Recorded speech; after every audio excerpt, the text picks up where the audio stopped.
An economic revival seems to be the top priority for governments across the world. And to do that, all of them are banking on tourism. The European Union is desperate to salvage the summer tourist season and so is asking member countries to throw open their borders. But the pandemic is far from over, and health experts have warned against the reopening of tourist sites. Our next report tells you more.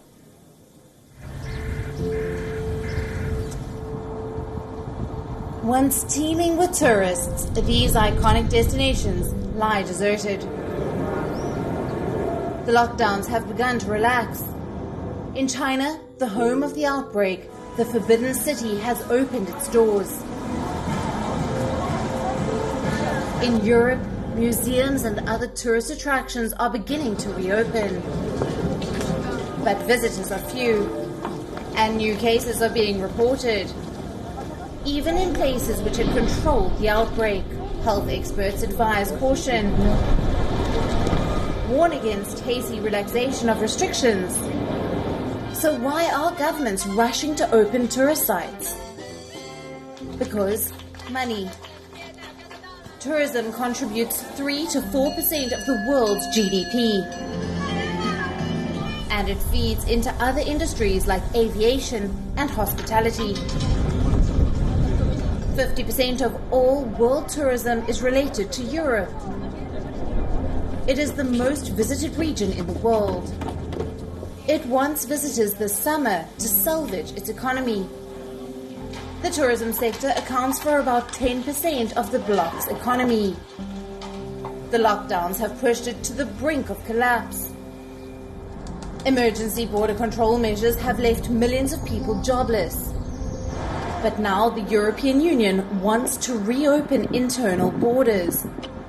They want unrestricted movement across member states, albeit with safety measures such as face masks on airplanes and social distancing.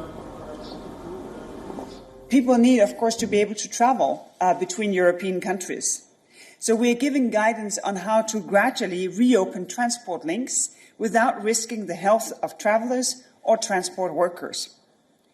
Third, travelers and workers, they need to know that the places that tourists visit, that they are safe.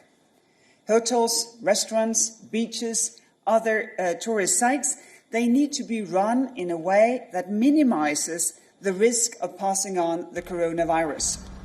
Italy, Spain and France are among the worst hit by the Wuhan virus. They're also among Europe's top tourist destinations. They're working on lockdown exit strategies.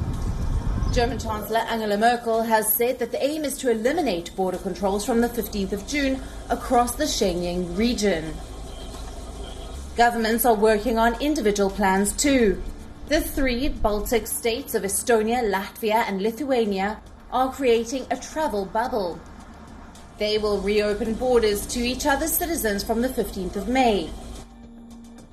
Not just Europe, India too is keen to restart tourism. Prime Minister Modi made a special mention of domestic tourism. He announced an economic stimulus, which is 10% of India's GDP.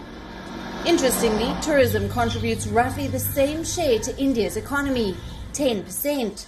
So governments are keen on kick-starting tourism to get their economy going. As the realization dawns that the world will have to learn to live with the virus. Bureau Report, WION.